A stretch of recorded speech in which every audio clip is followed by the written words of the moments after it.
Phoenix Wright, Ace Attorney Justice for All. Phoenix Wright, Ace Attorney Justice for All is a visual novel adventure video game developed by Capcom Production Studio and published by Capcom. It was originally released for the Game Boy Advance in 2002 in Japan and has since been released on multiple platforms. The Nintendo DS version, initially released in 2006 in Japan, was released in English in the West in 2007.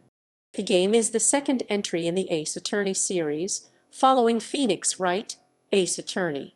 The story follows Phoenix Wright, a defense attorney who defends his clients in 4 episodes. Among other characters are his partner Maya Fey, her cousin Pearl, and the rival prosecutor Franziska von Karma. The game is divided into 2 types of sections: courtroom sessions, where the player cross-examines witnesses and tries to uncover contradictions in their testimonies, and investigations, where the player gathers evidence and talks to witnesses. The game was directed and written by Shu Takumi, as the second entry in a planned Ace Attorney trilogy. It was originally intended to feature the first game's prosecutor, Miles Edgeworth, in all episodes. Franziska was created when the development team learned that Edgeworth had become popular among players and Takumi wanted to use the character more carefully and sparingly. They only introduced one new gameplay mechanic in the game.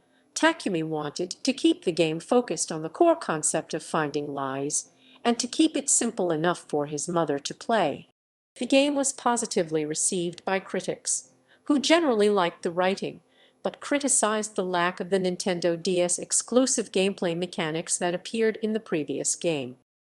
Gameplay, gameplay, gameplay, gameplay, gameplay, gameplay. Justice for All is a visual novel adventure game in which the player takes the role of Phoenix Wright, a defense attorney who defends people accused of murder in 4 different episodes. At first, only 1 episode is available. As the player solves a case, a new episode is unlocked to play. The episodes are all divided into chapters, consisting of courtroom sections and investigation sections. During the investigation sections, the player investigates the case to gather evidence needed for the trial. Once enough evidence has been collected, the game moves on to the next chapter of the episode. During these sections, the player has access to a menu with 4 options: examine, move, present, and talk. By choosing examine, the player can move a cursor around the screen and look at various things in the environment. By choosing move, the player reaches a submenu with all locations they can choose to move to. By choosing present, the player can choose to show a piece of evidence or a character profile to a character at the location. And by choosing talk, as the player talks to a character, the topics they have already discussed get marked with a check mark. If the player chooses a topic the witnesses does not want to discuss, the player is shown locks and chains on top of the character, referred to as psyche locks. Additionally, a lock symbol is added to that topic in the talk menu. By presenting a magatama to the character, the player is able to start breaking the psyche locks and unlock the topics. This is done by showing the character evidence or character profiles that proves they are hiding something. The deeper the secret is that the character is hiding, the more psyche locks appear. By breaking all the locks, the topic gets unlocked and the player is given access to new information. During the courtroom sections, the player attempts to get the defendant the correct verdict by questioning witnesses and presenting evidence to the judge and the prosecutor. Many witnesses lie or make errors during their testimonies. The player is able to move back and forth through the testimony to try to find any inconsistencies. There are 2 options available during cross-examinations: press, which makes the player question a particular statement, which sometimes makes the witnesses change their testimony, and present, which is used to show a piece of evidence or a character profile that the player thinks shows a contradiction in the witness's currently shown statement. In the upper right corner of the screen, the player's health bar is shown, representing the judge's patience. The bar decreases if the player makes mistakes, such as presenting the wrong piece of evidence. If it reaches 0, the defendant is declared guilty, and the player loses the game. While the player cannot lose the game while trying to break a psyche lock, the bar will still decrease if the player presents the wrong evidence while trying to break psyche locks. 50% of the bar is restored when the player manages to break a psyche lock, and 100% is restored when an episode is completed. Plot. In the game's first case, Attorney Phoenix Wright is attacked with a fire extinguisher from behind after an anonymous individual calls him on a phone which was supposed to be used as evidence in the trial, resulting in a severe case of amnesia. The assailant is later shown to be Richard Wellington after an attempt to steal his phone back. With the help of his client, policewoman Maggie Byard, he learns that he is representing her in a case where she faces charges of having murdered her boyfriend, a fellow officer named Dustin Prince, on his birthday.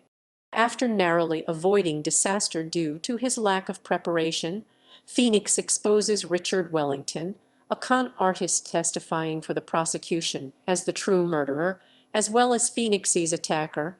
The second case is set shortly before the first, in which Dr. Turner Gray, a private surgeon who lost his reputation due to alleged malpractice that resulted in the death of several patients, requests his help in contacting Maya Fey, Phoenix's former assistant, who had left the practice to finish training as a spirit medium in her home village. While performing a spirit channeling on Gray's behalf, Meyer apparently kills him under the influence of the channeled spirit. Forced to once again defend her in court, Phoenix learns that Franziska von Karma, the daughter of his old enemy Manfred von Karma, has assumed the role of high prosecutor from Miles Edgeworth, who is presumed to have committed suicide. Teaming up with Maya and her young cousin Pearl, Phoenix uncovers a conspiracy between Mimi Miney, a disgruntled nurse who was the true culprit of the malpractice incident at Gray's clinic, who faked her identity stating her name was Inai Miney, Mimi's sister, who was the victim of a car accident 1 year prior, and Maya's aunt and Pearl's mother Morgan. The two plotted to kill Gray and frame Maya, ruining her chances of succeeding her mother as spiritual leader of her home village, and replace her as successor with Pearl. When Miney publicly confesses to the murder and her real identity, Morgan is sentenced to solitary confinement for her crimes, and Phoenix decides to take Pearl in as one of his assistants. The third case focuses on circus magician Maximilian Galactica, who is accused of murdering his employer Russell Berry in a dispute. Despite Franziska's interference, Phoenix and his team prove that Acro, one of Maxie's fellow performers, framed him after mistakenly killing Russell, having intended to kill his daughter Regina in revenge for an incident that left his brother in a coma.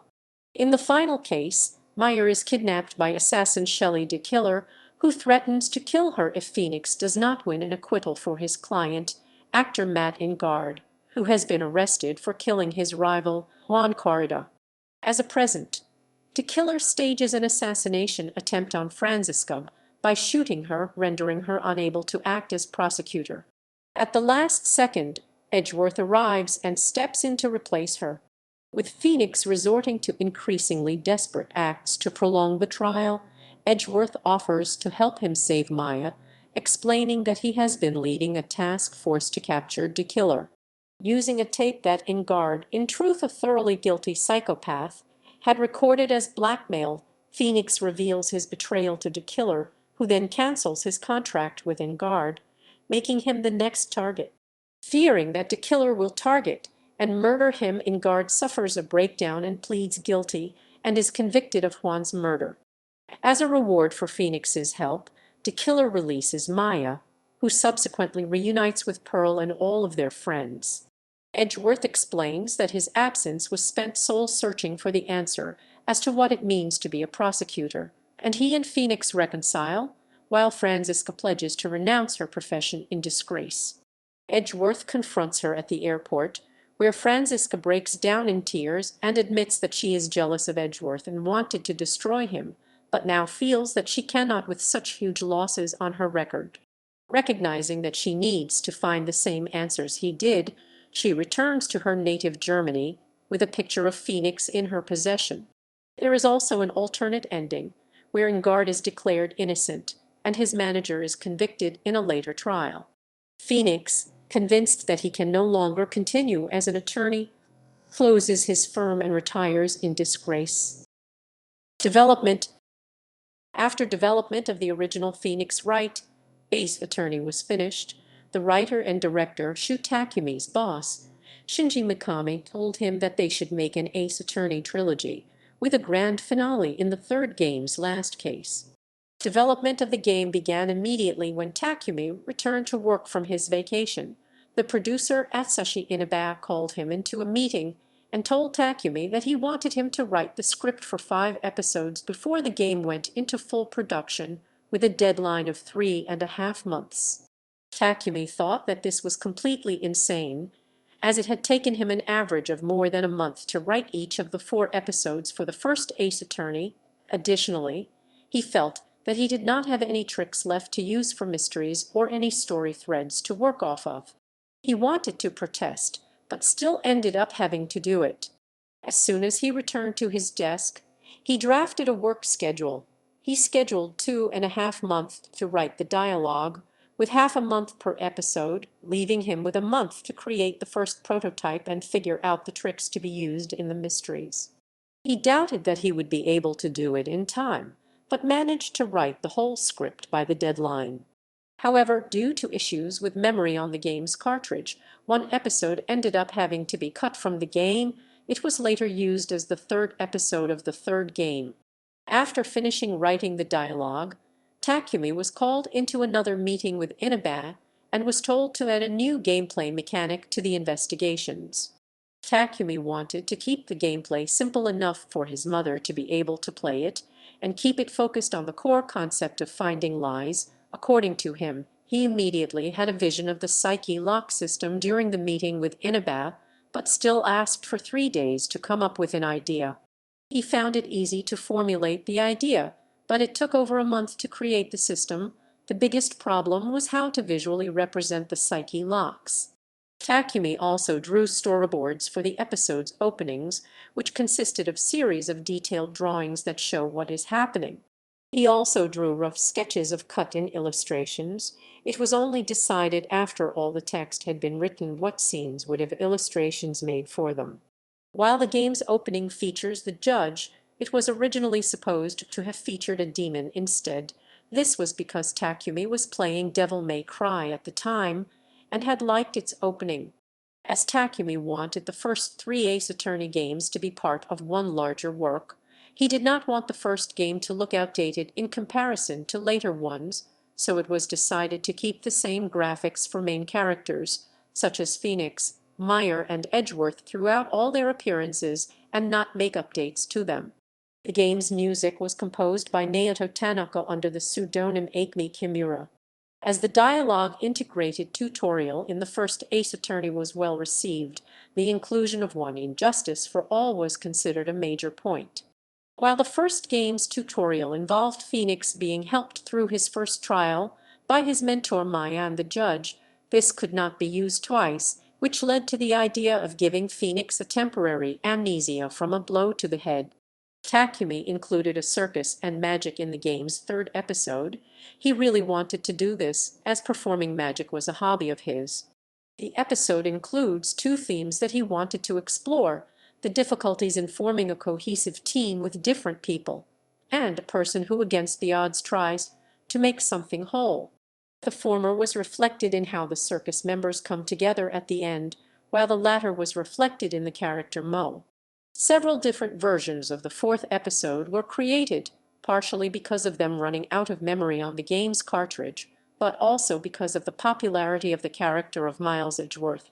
Takumi had originally planned to let Edgeworth be the prosecutor in all episodes, but when they were in full production the development team learned that the character had become popular, which led. Because of this, he created the character Franziska von Karma to save Edgeworth for the game's last case, and avoid a situation where he, a supposed prodigy, loses every case. The character Pearl Fey was originally intended to be a rival character around the same age as Maya, only appearing in the game's 2nd episode. One of the game's designers suggested that it would be more dramatic if she were much younger. so Takumi wrote her as an 8-year-old. As he ended up liking her, he included her in other episodes as well. Release. The game was originally released by Capcom for the Game Boy Advance on October 18, 2002 in Japan. A Nintendo DS version followed on October 26, 2006 in Japan, on January 16, 2007 in North America, and on March 16, 2007 in Europe. A PC port of the Game Boy Advance version, developed by a company called Delletto, was released in Japan in an episodic format, starting on April 15, 2008. A Wii version was released through WiiWare on January 26, 2010 in Japan, on February 15, 2010 in North America, and on February 19, 2010 in Europe.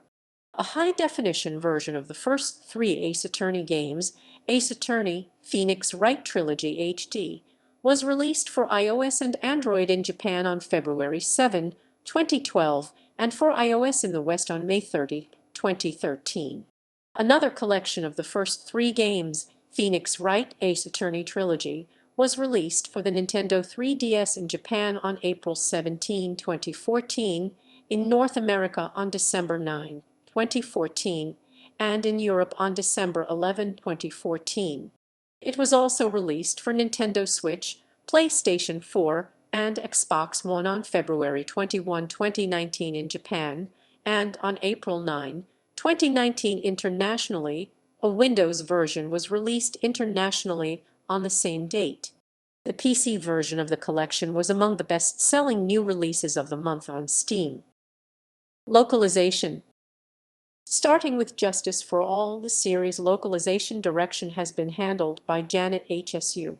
By the time she joined Capcom's localization team in 2005, while HSU thought that this was the right choice to make, as it made the characters and dialogue more relatable and made for an emotional experience closer to what players of the Japanese version experience, it resulted in issues with each following game. According to the localization editor, Brandon Gay, Justice for All was one of their largest games to localize due to its focus on the story and how it needs to convey the whole game world and its characters through just text. This made it a challenge to make the characters relatable for an American audience. Another thing the localization team had to keep in mind was to ensure that recurring characters were consistent with how they behave in the first Ace Attorney. According to J.P. Kellums, another staff member working on the localization, there was a lot of pressure on them to make a good localization. As the first game's localization had been well received, he also felt that there was room for creativity due to the game's style and subject, with room for humor that might not fit in other localizations. A lot of the humor in the original was based on Japanese wordplay. These jokes had to be redone entirely for the English release. HSU felt that the game was more demanding than previous projects she had worked on, as the localizers almost have to become the characters in order to get the nuance and motivations right due to their complexity. One of the first decisions HSU had to make was how to localize Maya's hometown and the mysticism of the Fey clan. She came up with the idea that the localized versions of the Ace Attorney games take place in Los Angeles, in an alternative universe where anti-Japanese laws like the California Alien Land Law of 1913 were not passed, anti-Japanese sentiments were not powerful, and where Japanese culture flourished. This dictated what should be localized and what should be kept Japanese. Things relating to the Fey clan and the Kurane channeling technique were kept Japanese, as that was Maya's heritage, while Japanese foods that were not widely known in the West were changed. Despite the setting in the United States in the localized version, the Japanese justice system of the original remained intact in the localization, as changing it would have altered the entire game structure. As the localization team wanted to keep the humor in the Japanese names for the characters, it was decided to make the English names contain the same kinds of double meanings. Character name puns were based on their personalities or backgrounds, or were visual gags. A lot of the names were determined with the original Japanese name in mind. For the game's third episode, Several Japanese names were used without changes, since they were English puns to begin with. For some other characters, the names had to be altered heavily from the Japanese originals. Due to the dramatic feeling of the last episode, the characters in it were given names that sounded more like real names, while still making use of deeper meanings. Takumi personally approved all the English names. For one of the names, Takumi, and the localization team had a discussion for days, as Takumi did not think the English name conveyed the same feeling as the Japanese one. According to Gay, characters with extreme personality quirks were both fun and stressful to write. For the clown Mo, he found it challenging to get the balance right between his silly jokes and the seriousness of his dialogue. Among other challenging characters to write for were Acro, who led to heated arguments about how to get his personality and tone right, and Morgan Fey, whose very old style of speaking in the Japanese version was difficult to translate to English. One aspect they had to change due to cultural differences was a conversation with the lecherous character director Hati, where an animation of him grabbing in the air with his hands is played while he talks about Pearl. According to HSU, the Japanese version is considered funny to Japanese people, as Hati is set up as the butt of the joke, and Phoenix reacts negatively to him, while it would have been considered sickening to an American audience. They were unable to change the animation, so the dialogue was rewritten to instead be directed at an adult nurse. Reception.